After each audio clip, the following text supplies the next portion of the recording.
Allô, Allô François. François.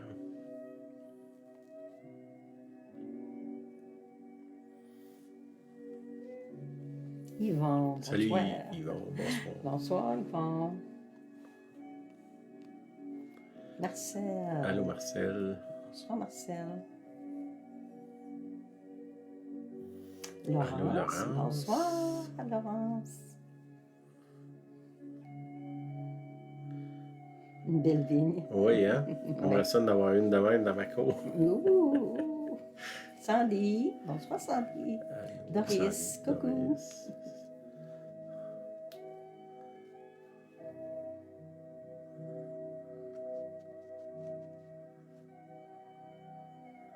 Allô, Allô, Cathy, Cathy, Étienne, Étienne. les Allô, enfants. les enfants.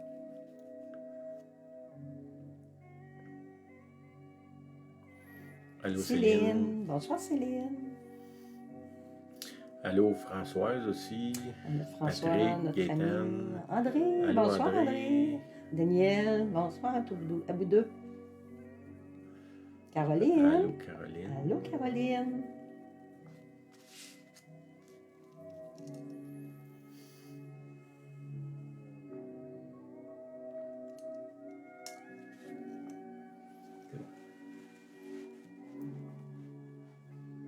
Tu veux Oups.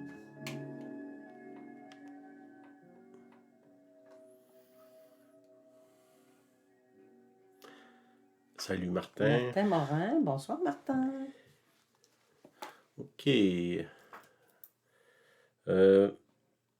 Coupe d'annonces. Le 18 juin, on a la réunion de silence. Là, c'est à Sainte-Clotilde, à l'Église catholique, là, ou le centre multiculturel, là, maintenant. Puis aussi, ça c'est le 18 juin. Le 10 juin, on a réunion prophétique au camp de l'Arche avec Mario Cyr.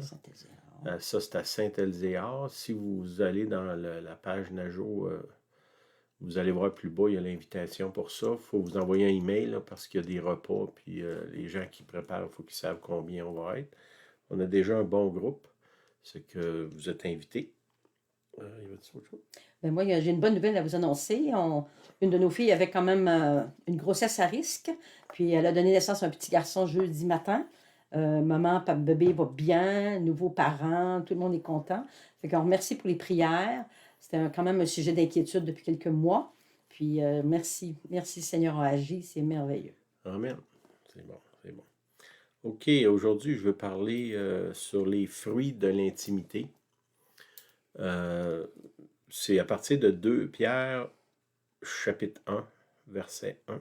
On va lire dans le fond dans ce texte-là.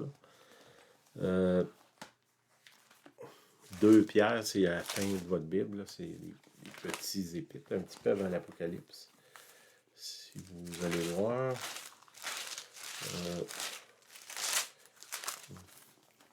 Presque à la fin de la Bible. là. OK. 2 Pierre, chapitre 1. OK. Simon Pierre, Simon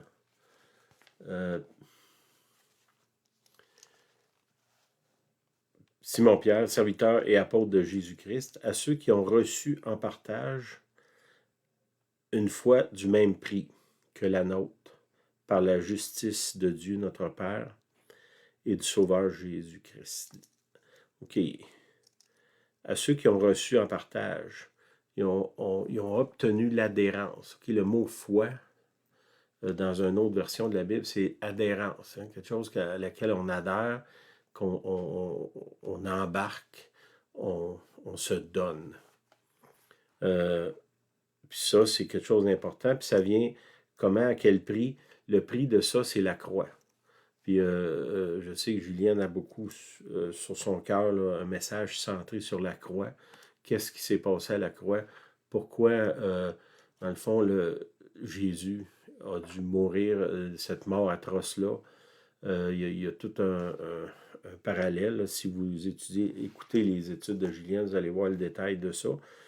Une chose que j'ai lue, puis peut-être pas hors sujet, là, mais sur la croix, il y a du monde qui ont de la misère avec le concept que Dieu a donné son Fils pour mourir. OK? Je comprends là, que c'est surtout dans le monde moderne là, que les gens sont offensés à la moindre chose. Là. C'est un peu hors, c'est pas hors du commun. Là. Mais en même temps, il faut comprendre que selon l'évangile de Jean, puis selon d'autres passages aussi, c'est que Jésus il dit, moi et le Père, on est un. Puis si vous êtes chrétien, vous croyez dans la Trinité, un seul Dieu qui est représenté en trois personnes, le Père, le Fils, le Saint-Esprit. Fait qu'en réalité, quand Jésus est mort à la croix, le Père était à la croix aussi. Là. C'est le Père qui donne le Fils, mais le Fils, c'est le Père. Ça dit, moi et le Père, on est un. C'est que le Père s'est donné lui-même, finalement, pour qu'on puisse avoir la vie éternelle. Ça, ça va, comment je dirais, ça donne un peu une autre vision qu'on a des fois de la croix. C'est que le Père vient sur la terre au travers du Fils et du Saint-Esprit, parce qu'ils sont un. Il y a une unité totale dans les trois. Là. Ils ne sont pas séparés comme nous autres. On est souvent morcelés, on pourrait dire. Là. Eux sont un, sont uniques. Mais en même temps, ils se représentent sur trois.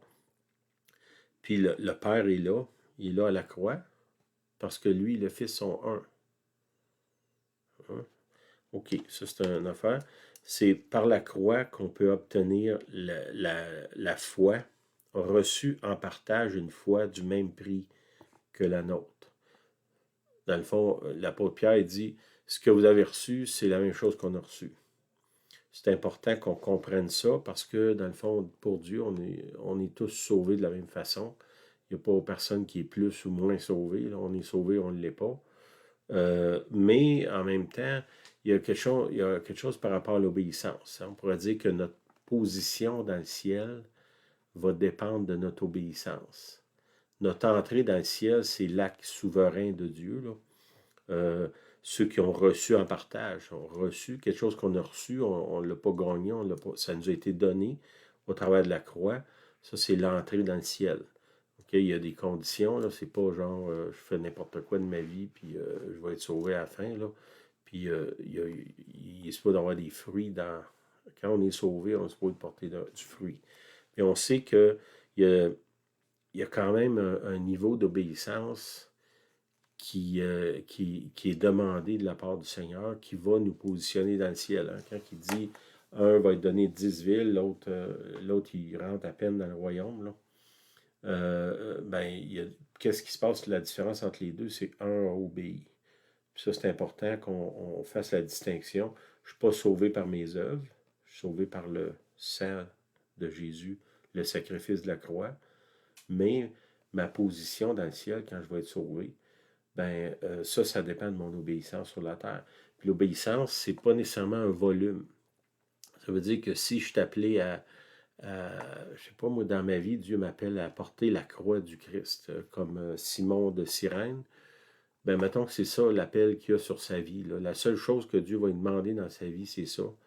S'il le fait, il a accompli 100% de ce que Dieu a demandé. Si moi, Dieu m'a appelé à sauver 1 million de personnes, puis j'en sauve 500, je n'ai pas accompli ce que Dieu m'a demandé. Je peux penser, je n'ai emmené bien plus au Seigneur que Simon de Cyrène, mais c'est pas ça que Dieu m'avait demandé. C'est qu'on ne peut pas se mesurer les uns avec les autres, dire est-ce que j'en fais plus que l'autre? La question, c'est plus est-ce que je fais ce qui m'est demandé? Puis comme je vous dis, ça peut être une seule chose simple ou ça peut être quelque chose de très complexe. Là.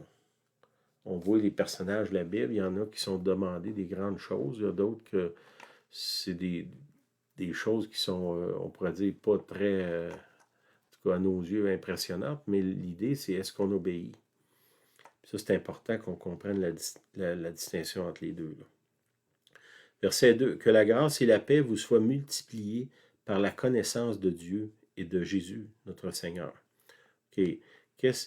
On vit dans une époque là, où il y a un niveau de.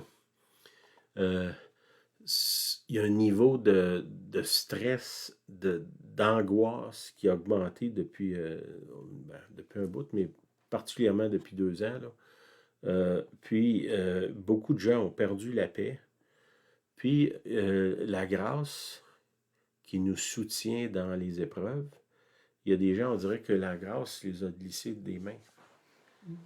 Puis là, ça court d'un côté de l'autre pour essayer de s'accrocher à quelque chose.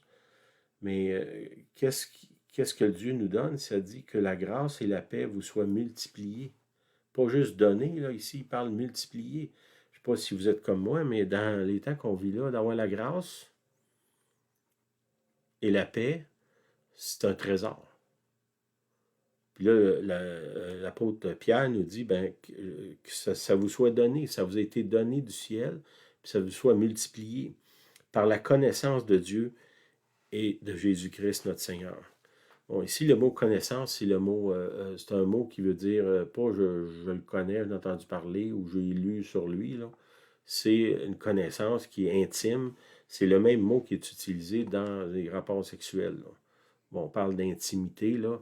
Le mot même original, dans la Bible Shuraki, ça dit pénétrer. Hein. Ça dit ce que ça dit, là. On parle ici d'une relation très, très proche, intime, où est-ce que les deux partenaires se donnent l'un à l'autre. Bon, c'est pas juste une connaissance générale, puis c'est pas ici le mot connaissance, c'est pas j'ai étudié, puis j'ai fait des grandes études, ou j'ai lu plein de livres, ou c'est pas de ça que ça parle d'une connaissance de la personne, d'avoir passé du temps avec.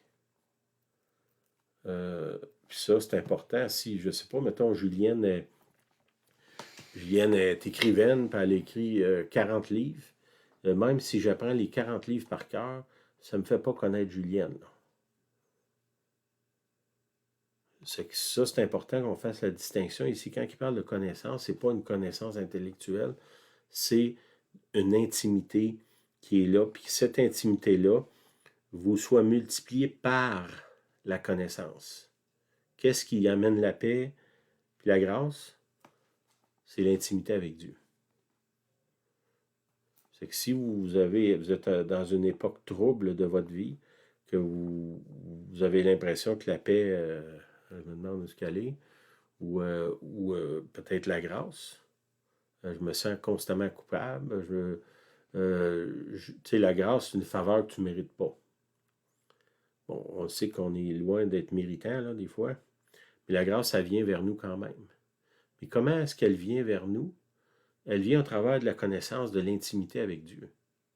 Ça, c'est clair. Puis en plus, ici, il dit qu'elle est multipliée quand on rentre en communion avec Dieu.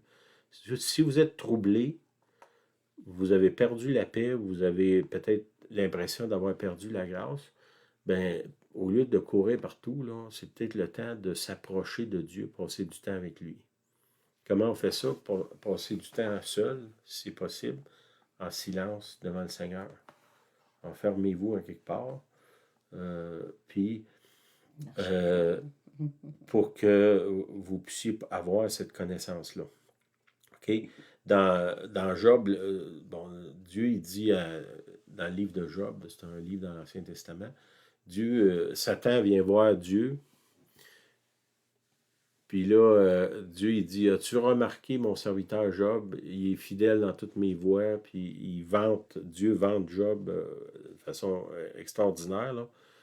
Puis finalement, le diable, il dit, je suis certain que si tu enlèves la bénédiction, il va te maudire.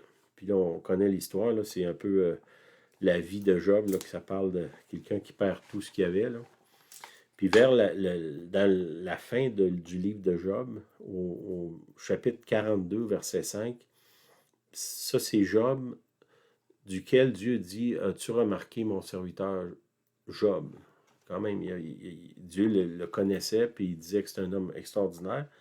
Puis Job finit par dire à Dieu, mon oreille avait entendu parler de toi, mais maintenant mon œil t'a vu.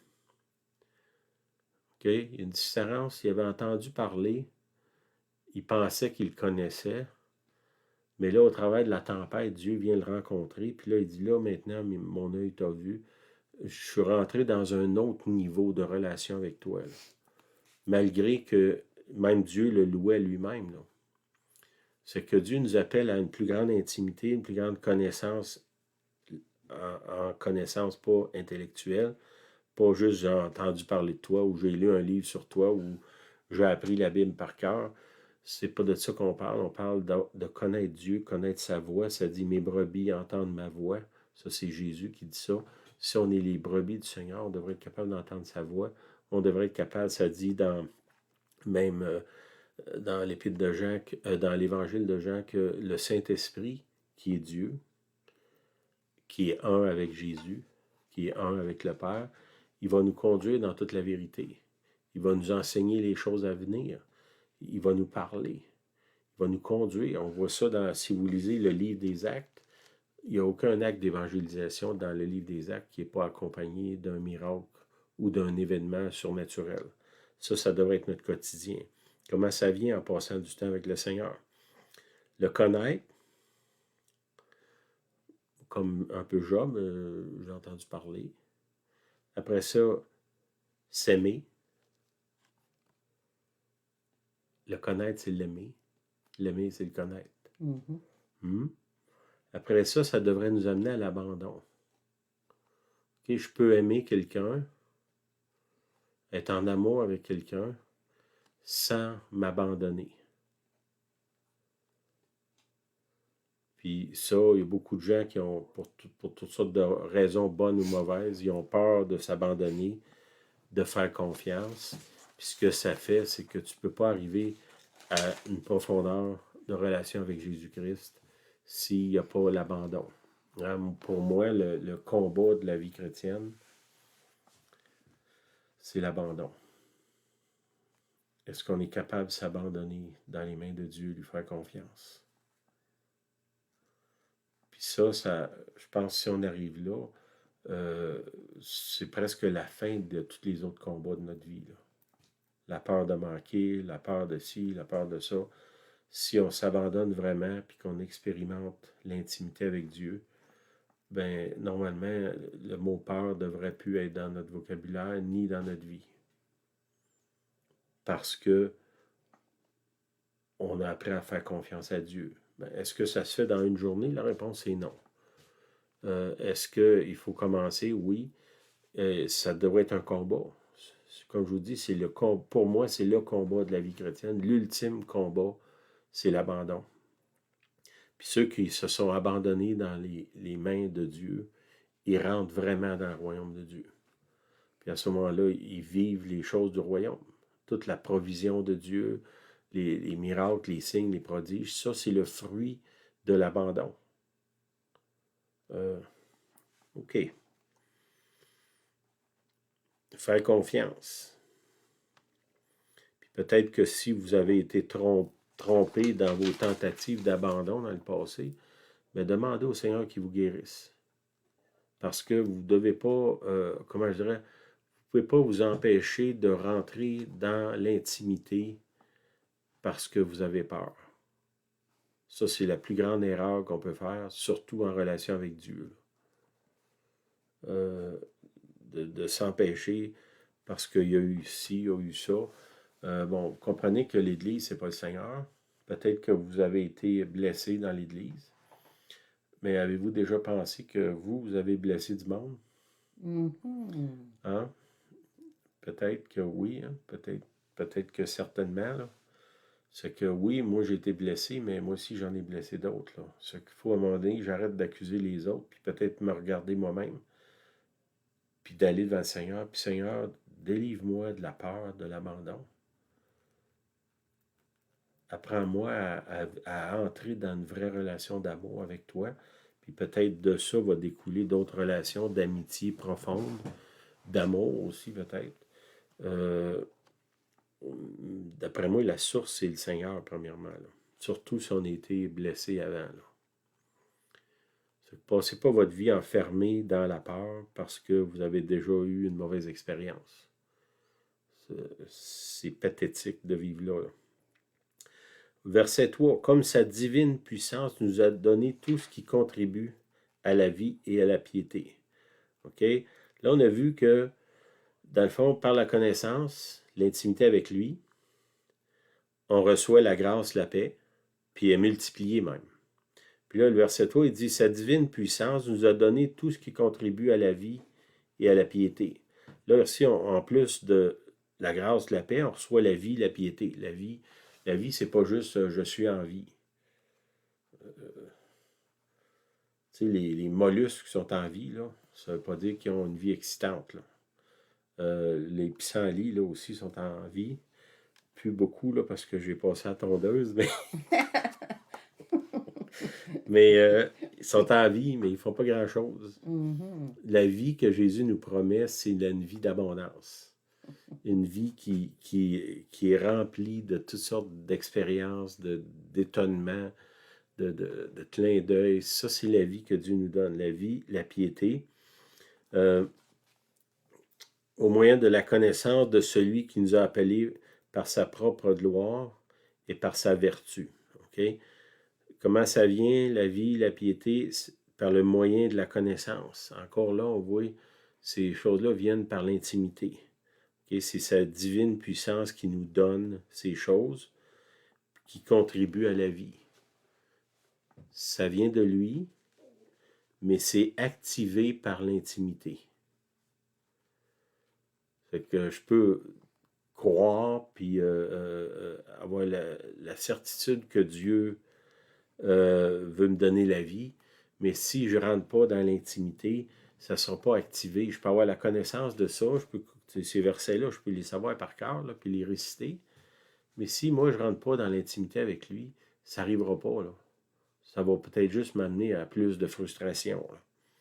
On va dire, ah, ça marche pas, ces affaires-là, c'est pas vrai. Puis là, il dit, euh, au moyen de la connaissance de celui qui nous a appelés par sa propre gloire et par sa vertu. Okay? Ça vient de lui. Toutes bonnes choses viennent de lui. Il nous a donné tout ce qui contribue à la vie. Tout, ça l'inclut tout. Vous voulez avoir la vie, connectez-vous avec lui. Vous voulez avoir la piété, connectez-vous avec lui. Hein? C'est quoi la piété? C'est la foi de croire, puis comment je dirais, d'agir d'une façon sainte. Hein? Puis il continue en disant, au moyen de la connaissance de celui qui nous a appelés par sa propre gloire et par sa vertu. Le mot vertu, hein, j'ai vérifié un dictionnaire parce que moi, je suis pas allé à l'école longtemps. Les mots, des fois, je ne sais pas ce que ça veut dire ou je ne comprends pas. J'ai été voir. La vertu, c'est une disposition spirituelle à agir avec persévérance en accord avec la loi divine. Disposition spirituelle à agir avec persévérance. Hein? C'est ceux qui persévèrent qui obtiennent les promesses. C'est ça que ça dit dans la Bible. Agir avec persévérance. Ça veut dire que c'est des gestes qu'on pose dans la constance. De répéter les mêmes gestes, on pourrait dire dans certains cas de devenir une routine, quelque chose qu'on fait automatiquement. Pour les choses en accord avec la loi divine. Au lieu de se discipliner à faire le mal, on se discipline à faire le bien. C'est une disposition spirituelle. C'est un cadeau qui vient d'en haut que Dieu nous donne. Au verset 4. Lesquels, il parle de lesquels ici, c'est quoi? Il parle de la gloire et de la vertu. Nous assure de sa part les plus grandes et plus précieuses promesses. Bon. Il parle, avant, au verset 2, il dit, il va multiplier la grâce, la paix si on rentre en intimité avec lui. Il continue après ça en disant que la vie, la piété sont activées par la connaissance ou l'intimité avec lui. Puis là, on voit les fruits que ça va donner, lesquels, la gloire, la vertu, la paix, la grâce, nous assurent de sa part les plus grandes et les plus précieuses promesses. Quand on a reçu ces choses-là, ben là, on peut lever notre tête puis regarder plus loin. Tu sais, je peux pas, je peux pas me résigner à avoir une expérience spirituelle qui dit, ben, moi, ce que je veux, là, c'est la paix. C'est beaucoup. Mais d'après ce qu'il dit ici, la paix, c'est comme, comment je dirais, un avant-goût de tout ce que je veux faire avec toi. Puis ça devrait comme t'assurer que tout le reste que Dieu veut te promettre, qu'il veut te donner, il va le faire. Si Dieu me donne la paix, ben, sans être, comment je disais, non reconnaissant, là, je vais être reconnaissant pour la paix qu'il m'a donnée. Mais le Seigneur dit, j'ai bien plus que ça. Là. Il nous assure de sa part les plus grandes et les plus précieuses promesses. Qu'est-ce que ça veut dire, les plus grandes, les plus précieuses promesses? Ben, ça veut dire que c'est grand et c'est précieux. Possiblement, presque sûrement, je ne sais même pas de quoi il parle, parce que c'est hors de ma portée. Là, on parle ici de rentrer dans le monde spirituel. Le monde de Dieu, où est-ce qu'il y a des ressources infinies. Quand il dit « Y a-t-il quelque chose d'étonnant de la part de l'Éternel? » La réponse c'est non, on ne devrait pas être surpris, mais en même temps, on est surpris là, parce que Dieu veut faire des choses extraordinaires avec nous autres. C'est contentons-nous pas, comme j'ai dit l'autre semaine, là, de juste être sauvés ou juste attendre l'enlèvement. Je trouve ça pathétique, les chrétiens là, qui sont presque enfermés dans leur cave puis attendent l'enlèvement. Le Seigneur, il veut me donner une vie en abondance. Puis une vie en abondance, ça ne veut pas nécessairement dire avoir 1 million de dollars. Là. Ça peut être juste avoir plein d'amis. On est allé en Ontario cette semaine. J'ai vu un de mes précieux amis, Nelson. Si vous avez suivi nos vidéos, j'ai une vidéo avec lui. Ben, ça fait peut-être... Depuis 93. Ouais, depuis 93, je le connais. Donc, ça fait 28 ans. Puis ça fait peut-être 4 ans, je suis allé le voir. Il est à l'hôpital, aux soins intensifs, inconscient. Le cœur, son cœur avait arrêté durant cet épisode-là. Il est mort 2 fois, plusieurs minutes. Puis lui, il était inconscient. Puis je me suis penché sur lui, mon visage collé sur son visage, comme ça, là. Puis, on a prié. Hein, moi, j'ai des grands yeux. Il m'a dit, je me souviens de rien sauf tes grands yeux. Puis, à ce moment-là, le Seigneur l'a guéri, l'a ramené. Puis si vous écoutez le vidéo, comment c'est Nelson, ceux qui le connaissent depuis longtemps, là, il parle, puis il est agité, excité. Mais c'est la vie de Dieu. Quand j'ai prié pour lui à ce moment-là, on ne savait pas s'il finirait la nuit. Là. Le Seigneur l'a ramené. Ça, c'est la vie qu'on a. Puis durant ce voyage-là, on était dans un hôtel. Puis, je rentre dans l'hôtel pour louer la chambre, puis c'est une jeune femme qui est là. Puis elle me dit, vous êtes spécial, vous, monsieur. Vous êtes un homme spécial. Là, j'ai dit, je suis un pasteur, est-ce que je peux prier pour toi? Elle s'est mise à pleurer. Puis là, elle m'a demandé de prier pour un de ses amis qui avait des problèmes mentaux. Puis la présence de Dieu est venue là, tellement forte que la jeune fille, elle ne comprenait plus ce qui se passait. Ça, Amen. C'est la vie en abondance. Amen. Là, elle était comme, c'est quoi ça? Je le sens. Le Seigneur est venu dans la pièce où est-ce qu'on était, dans le petit lobby là, avec la jeune fille. Mais ça, c'est la vie que Dieu veut nous donner. Oui, je suis content d'être en paix, là. Mais Seigneur, donne-moi-en des expériences comme ça. Pour les autres. Où est-ce que je vois mes amis revenir, où est-ce que je vois comme la jeune femme, de toucher, de rentrer instantanément dans le royaume de Dieu, où est-ce que la présence de Dieu est là. Ça, c'est la vie en abondance que le Seigneur veut nous donner. OK. Les plus grandes, les plus précieuses promesses. Peut-être prenez le temps de demander au Seigneur, qu'est-ce que ça veut dire pour moi personnellement? Seigneur, les plus grandes, les plus précieuses promesses. Qu'est-ce que ça veut dire? Chacun de nous autres, ça veut dire une chose différente. Puis, inquiétez-vous pas, Dieu ne vous enlèvera rien pour le donner à un autre. Quand Dieu donne quelque chose de moi à quelqu'un d'autre, c'est parce que j'ai dit, j'en veux pas. Je me souviens, il y a quelques années, il y a un frère qui s'appelle Alberto Carbone à Montréal. Lui, il prêchait dans les rues, un prédicateur de rue. Puis à un moment donné, le Seigneur commençait à le faire entrer dans la vie d'abondance du royaume. Il y a des miracles, des guérisons, des délivrances, toutes sortes de choses. Puis lui, il avait un zèle, puis un désir pour se cette vie abondante-là, puis il en demandait, puis il en demandait, puis le Seigneur, il avait dit, ben il y a plein de gens que j'ai offert ces choses-là, puis ils n'en ont pas voulu. Mm. C'est que je te les ai données à toi. C'est que lui s'est retrouvé avec ses bénédictions, puis plein de bénédictions que d'autres m'ont dit, non, envoie-en un autre, Seigneur, merci, je suis trop occupé, fais d'autres. Achète-moi pas, bon, toutes ces choses-là. Lui s'est retrouvé avec sa vie à lui en abondance, plus il y a eu un surplus de la vie des autres qui n'en voulaient pas. Mm.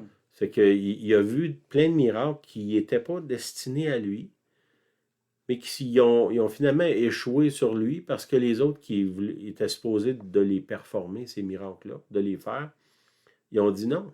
Ils n'étaient pas là.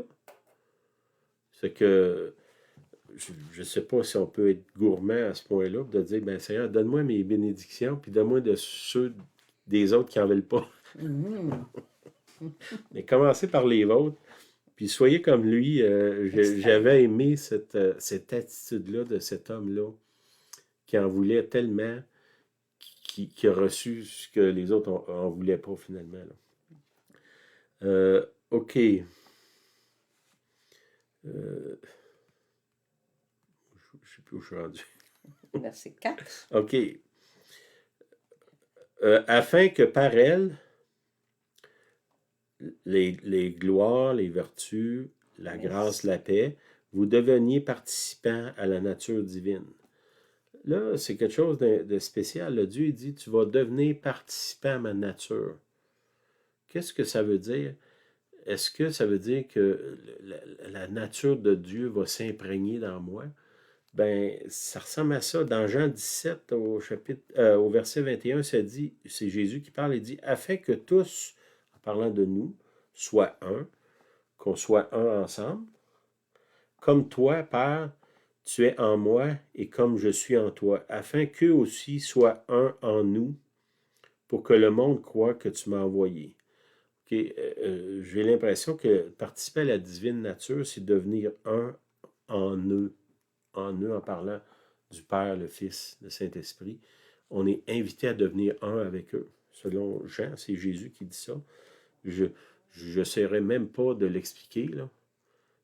Puis j'ai pas besoin de l'expliquer. Ce que j'ai besoin, c'est de le vivre. Puis des fois, là, on cherche trop à comprendre. Ces choses-là, il n'y a pas un cerveau humain qui peut comprendre ça, là. Puis c'est pas important qu'on comprenne. Ce qui est important, c'est qu'on le vive. Comment je peux devenir un avec Dieu? J'ai aucune idée. J'ai pas besoin de le savoir. Ce que j'ai besoin, c'est de le vivre. J'ai pas besoin d'avoir le dictionnaire de tous les mots d'amour et tout ça pour être en amour. Je peux être un parfait ignorant, puis être parfaitement en amour avec quelqu'un, avec une personne, avec le Seigneur, puis même si j'ai zéro connaissance. Puis je peux être aux côtés, là, puis avoir plein de connaissances, puis jamais goûter à l'amour. Je peux aussi être plein de connaissances puis goûter à l'amour. Là. Je ne veux pas dire qu'un annule l'autre, mais ce que je veux dire, c'est que l'amour, c'est quelque chose que c'est comme un vent qui passe, puis si tu essaies de le saisir, tu peux pas. Là. Laisse ce vent-là venir sur toi. Hein? Puis ferme tes yeux, prends un grand respire. Mm. Hein? Puis remercie le Seigneur, parce que toute bonne chose vient de lui. OK.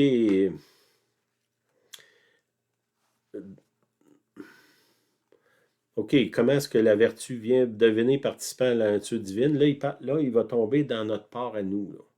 De tout ce que parlait avant, là, c'est tout ce que Dieu fait. Dans le fond, il ne me reste pas grand-chose à faire. Là. Quand j'ai été imprégné de la nature de Dieu, j'ai reçu sa divine puissance, la gloire, la vertu, la grâce, la paix est tombée sur moi. Là, ce qu'il me demande, c'est dit, tu vas... OK. Au chapitre, verset 4 encore, c'est la fin, là, en fuyant, ça c'est ma part, en fuyant la corruption qui existe dans le monde par la convoitise. OK? Ça c'est ma part. Fuir. M'éloigner des choses corrompues qui viennent de la convoitise. Puis, qu'est-ce qui se passe, c'est que la convoitise, souvent, on désire ce que l'autre a. Hein, c'est ça la convoitise. Je désire ce que j'ai pas. souvent, ça m'empêche de voir ce que j'ai. Puis là, je deviens mécontent, je me plains, je tombe dans toutes sortes de péchés. L'amertume. Dans l'amertume. Oui, dans l'amertume, la colère. On voit Caïn et Abel dans le meurtre même. Pourquoi? Parce que on arrête de voir ce qu'on a reçu, puis on commence à envier ce que l'autre a. Puis ça peut être matériel, physique, spirituel. Puis là, on détourne nos yeux du Seigneur. Comment il dit, fuis ça, tiens-toi loin de ces choses-là. La corruption, c'est quoi la corruption? Quelque chose qui est corrompu, ça sent pas bon. Hein? Qui existe dans le monde par la convoitise. Bon, ça veut dire que le fruit de la convoitise, c'est la corruption. C'est la pourriture, finalement. Pourriture des relations avec les autres. Tu sais, si Julienne est bénie, puis moi, ça me frustre, ben qu'est-ce qui va arriver? La relation entre moi et elle, elle va pourrir. Elle va se corrompre. Parce que je suis fâché qu'elle, elle a eu quelque chose que j'ai l'impression que j'ai pas eu. Et pendant que je regarde ce qu'elle a là, je ne regarde pas ce que moi j'ai. Puis je ne remercie pas pour Dieu ce que j'ai. Je ne remercie pas le Seigneur pour ce que j'ai. OK. Tu comprends-tu ce que je dis? C'est pas trop un autre langage, non? Oui, d'accord. OK, au verset 5. À cause de cela même, faites tous vos efforts. Il parle de fuir, là, il parle de faire des efforts pour joindre à votre foi la vertu. Hein? C'est quoi la vertu? Disposition spirituelle à agir avec persévérance en accord avec la loi de Dieu. Ça, c'est le contraire de la convoitise. Hein? À la vertu, la science. À la science, la tempérance. Tempérance, le mot tempérance, on pourrait dire que traditionnellement, c'est beaucoup par rapport à éviter les abus de boisson. Mais je vous dirais éviter les abus de toutes sortes. Même des choses qui sont bonnes, si on en abuse, c'est pas bon. À la tempérance, la patience. Hein? Le mot patience, c'est un mot important dans le royaume de Dieu. Beaucoup de choses que Dieu nous promet, ça prend des années. Les choses qu'on a eues, des prophéties que nous, on a eues, ça a pris 15 ans, 20 ans avant qu'ils se réalisent. Mais là, si on est impatient, qu'est-ce qui se passe? On se met à convoiter les autres, à se fâcher, puis nos relations se corrompent avec les autres, avec Dieu. Puis là, on manque les promesses. Okay? La patience, la piété. À la piété, l'amour fraternel. À l'amour fraternel, la charité. On voit toute une progression dans ça. Puis il dit, faites tous vos efforts. Il ne dit pas, je vous ordonne de faire ça à tout prix, puis si vous ne le faites pas, je vais vous rejeter. Ce qu'il dit, faites tous tes efforts. Faites à part. Oui, faites à part. C'est ça. Puis, faites au possible. On sait qu'on a failli à maintes reprises en relation avec les autres. Mais est-ce qu'on a failli parce que volontairement? J'espère que non. On a essayé. On a fait nos efforts. Puis je vous encourage à faire des efforts. Puis oui, on se trompe. Puis vous vous trompez, je me trompe. Puis il faut qu'on soit tolérant avec les autres si on veut que les autres soient tolérants avec nous. Est-ce que les autres sont gauches en relation? La réponse est oui. Est-ce que moi, je suis gauche en relation? La réponse est oui aussi. C'est que il faut que là, un des affaires qui donne au début, là, dans le verset 2, c'est la grâce et la paix. Okay? La grâce est donnée de Dieu, mais elle est donnée pour nous qu'on l'utilise. C'est quoi la grâce? C'est une faveur que tu ne mérites pas. Tu sais, tu étais méchant avec moi, tu ne mérites pas que je t'aime, mais par la grâce, je vais t'aimer quand même. Puis ça, c'est une faveur que moi, je ne mérite pas que Dieu me donne, mais Dieu il dit, si tu n'es pas devenir comme moi puis participer à ma nature, ben tu vas semer la grâce aussi. Ça ne peut pas être autrement. Là. Comme je vous dis, c'est des choses pour lesquelles il nous demande de faire des efforts. C'est pas automatique. Là. J'aimerais ça vous dire que je vais prier sur vous, puis vous allez l'avoir instantané. Non, c'est pour ça qu'il dit, c'est faites tous vos efforts. au verset 5. C'est parce que c'est pas un pudding instantané, là. C'est quelque chose qui demande un effort qui est constant. Puis on a vu dans l'autre, c'est euh, disposition spirituelle à agir avec persévérance. Mm. Ça veut dire, tu fais un effort, puis tu continues à faire un effort, tu continues à faire un effort, tu continues. Puis si vous avez des relations qui, bon, actuellement, là, les relations sont beaucoup corrompues. Corrompues dans le sens, ça sent pas bon. Les temps. Il y a tellement de gens qui sont en conflit actuellement, puis qui demandent de la grâce aux autres, mais qui ne veulent pas en donner. Mm. Ben, c'est le temps, là, invoquer la grâce. Seigneur, donne-moi ta grâce pour moi-même puis pour les autres. Puis, un des affaires dit la piété, l'amour fraternel, la charité. Mm. Le, ça, c'est les fruits de ce que Dieu a fait pour nous. Mais ces fruits-là, ils ne viennent pas facilement. Il dit, faites tous vos efforts. Ben, puis là, actuellement, il y a une attaque pour nous diviser les uns des autres que je n'ai pas vu de toute ma vie, là. Mm. Il y a tellement de gens qui se séparent des couples, séparent des enfants, séparent des familles, séparent des églises. Puis on dirait que les gens vont allègrement dans ça sans se demander est où la grâce dans ça, Mm. que l'autre ne mérite pas. Trouvez-vous quelqu'un de pas méritant, puis donnez-lui de la grâce. Mm. Ça, les gens pas méritants, ça ne manque pas autour de nous. Ce qui manque, c'est du monde qui donne la grâce. C'est primordial actuellement, là. On ne peut pas vivre dans un niveau de séparation qu'on a actuellement, là. Comme je vous dis, on a besoin de la grâce, puis il nous exhorte ici, faites tous vos efforts. En fuyant, sauvez-vous de toute attitude qui vous éloigne des autres. Mm. Puis ça n'a rien à voir avec le fait que j'ai raison ou non, là. Tu sais, Jésus il avait raison. Quand Pilate questionne Jésus, Jésus il a 100% raison, puis il ne se défend pas. Mm. Ça doit être un modèle pour nous autres, là. Cette partie-là du modèle, on ne l'aime pas trop, là. En plus, dans le cas de Jésus, il avait le pouvoir d'appeler une légion d'anges pour venir le sauver, là. En plus. Nous, on n'a pas ça, là. Une chance parce qu'on ferait du ravage pas mal des places, là. Ça, c'est une chose aussi. Si on a cette attitude-là, comment Dieu peut nous confier des anges pour nous aider à détruire les autres? Tu sais, les anges, c'est des aides. L'ange dans l'Apocalypse, il dit, je suis ton compagnon de service. Je suis là pour t'aider. Un mot compagnon, ça veut dire quelqu'un qui t'accompagne pour accomplir ce que tu as à faire. Mais si moi, je suis dans ma phase de destruction, puis d'avoir raison, puis de créer de la corruption autour de moi, là, dans le sens d'envenimer les relations, ben, le Seigneur va dire à l'ange, tiens-toi loin de lui, là, il fait déjà assez de dommages comme ça, il n'a pas besoin d'aide, là. Bon, changez votre attitude. Vous voulez voir les anges? Ben, faites le ministère de Dieu, pas le ministère du diable. Hein? C'est pas trop bête, ça.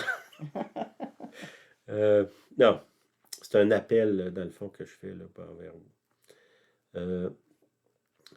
Car si ces choses sont en vous, et ils sont avec abondance, encore là, il parle de multiplication plus haut, là, il parle d'abondance. Hein? Qu'est-ce qui est multiplié devient abondant.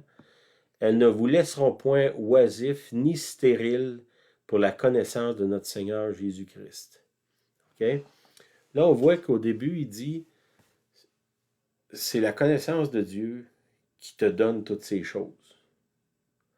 Puis là c'est comme presque une roue qui tourne. Le fait que tu connais toutes ces choses, ta connaissance de Dieu va augmenter. Hein, je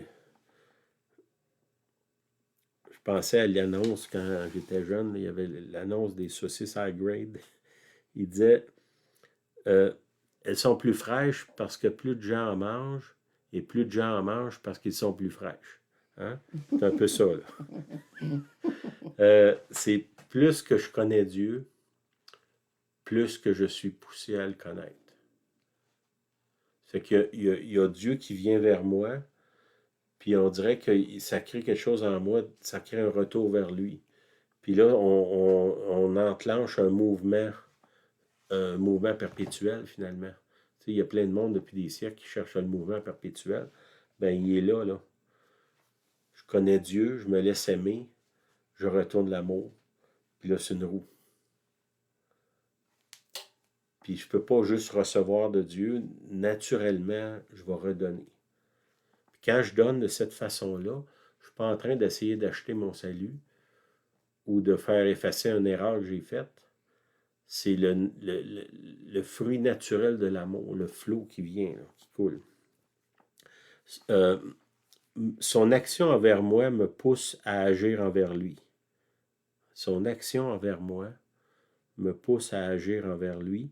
Puis là, j'ai marqué le cercle de l'amour. C'est que si vous êtes dans un cercle infernal, sortez de là puis entrez dans le cercle le cercle de l'amour. Puis oui, avec, tu sais, la relation avec Dieu, c'est Dieu qui l'a initié. Tu sais, c'est pas moi qui est monté au ciel, c'est lui qui est venu vers moi. Ben, est-ce que moi, si je deviens participant de la nature divine, je peux enclencher ça vers un autre être humain?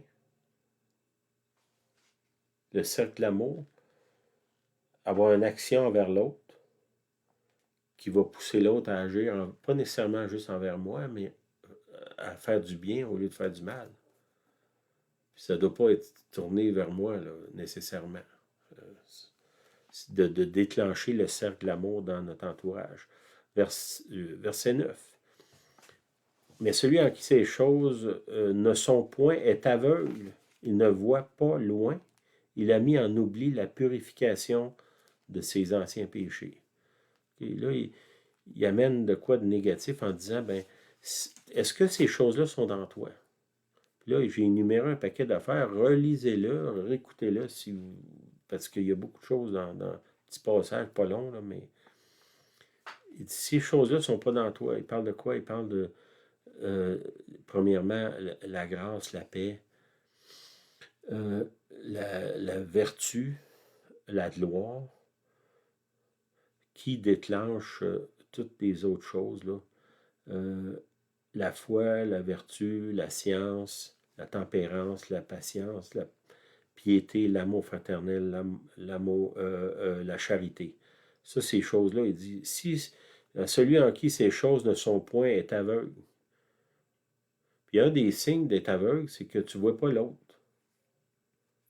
Dans le fond, tu te vois juste toi-même, là. Bon, je ne suis pas en train de dire que les gens aveugles sont comme ça, mais ici, il parle d'aveuglement spirituel, là. Ce que je veux dire, c'est si je ne vois plus l'autre, je suis tellement consumé par moi-même, ben ces choses-là ne peuvent pas être en moi. C'est impossible. OK. Puis il parle aussi, il a mis en oubli la purification de ses anciens péchés.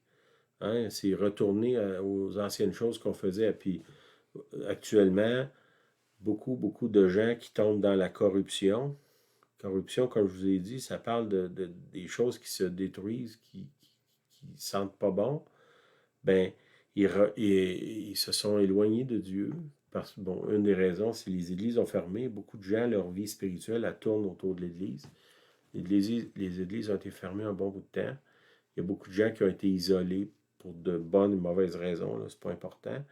Puis ce que ça fait, c'est qu'il y a beaucoup qui sont en train ou sont déjà retournés dans leur ancienne façon de faire. Puis c'est qu'est-ce qu'on faisait avant? Au travers de la convoitise, on amenait la corruption. On est jaloux les uns des autres. On n'accepte pas que les autres ne soient pas comme nous. Puis là, tout se corrompt autour de nous. Nos relations, nos finances, la famille, tout est en train de se détruire. Ce qui lui dit, si ces choses-là ne sont pas en vous, faites attention d'avoir mis en oubli la purification de vos anciens péchés. Rappelez-vous de ce que Dieu a fait pour vous. Rappelez-vous de sa grâce. Rappelez-vous de sa paix, de son amour envers vous.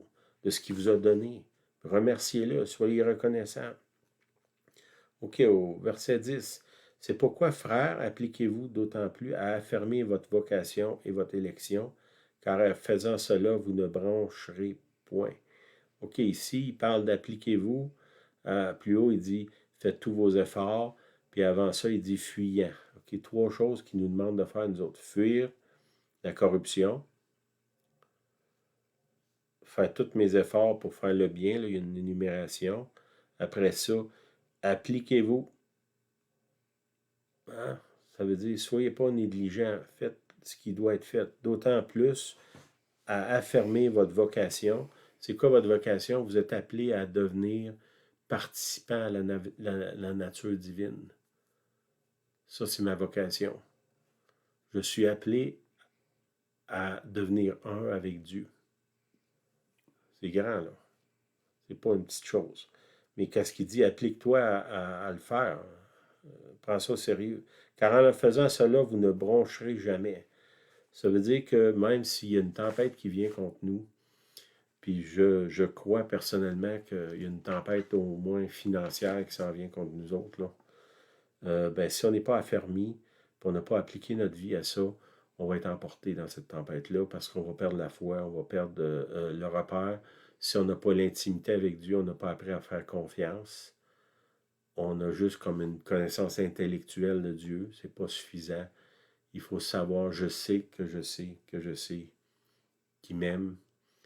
Puis il y a une parole que le Seigneur dit, jamais, jamais je vais t'abandonner, jamais, jamais je vais te délaisser. C'est que, est-ce que ça, c'est vraiment ancré dans mon cœur? C'est important, là, à ce moment-ci, de l'avoir. Chapitre 11, ça dit, verset 11, c'est ainsi, en effet, que l'entrée dans le royaume éternel de notre Seigneur et Sauveur Jésus-Christ vous sera pleinement accordée. Okay? Entrer dans le royaume, là, c'est pas juste quand je vais mourir. Là. Parce qu'à un moment donné, Dieu vient voir Moïse, puis il dit à Moïse, enlève tes souliers, là, parce que là où tu es actuellement, là, c'est un lieu saint, c'est le royaume de Dieu. Jésus, il dit, le royaume de Dieu est parvenu jusqu'à vous. Fait que le royaume de Dieu peut venir à nous au travers de ce qui est écrit là, dans ces 11 versets-là. C'est comme ça que le royaume de Dieu vient à nous. On n'a pas besoin d'attendre de mourir pour aller rentrer dans le royaume. On peut rentrer sur la terre dans le royaume. Puis oui, dans le ciel, ça va être 100 fois mieux, là, mais on peut déjà entrer dans le royaume ici, sur la terre. Jésus nous l'a promis, il dit, le royaume de Dieu est parvenu jusqu'à vous. Au travers de lui, c'est lui, finalement, le royaume. Là. Le fruit d'une relation intime avec Dieu est la grâce, la paix, la vie et la piété. La vie ici, comme je vous l'ai dit, c'est une vie en abondance, une vie d'extravagance. Puis un petit passage que j'ai bien...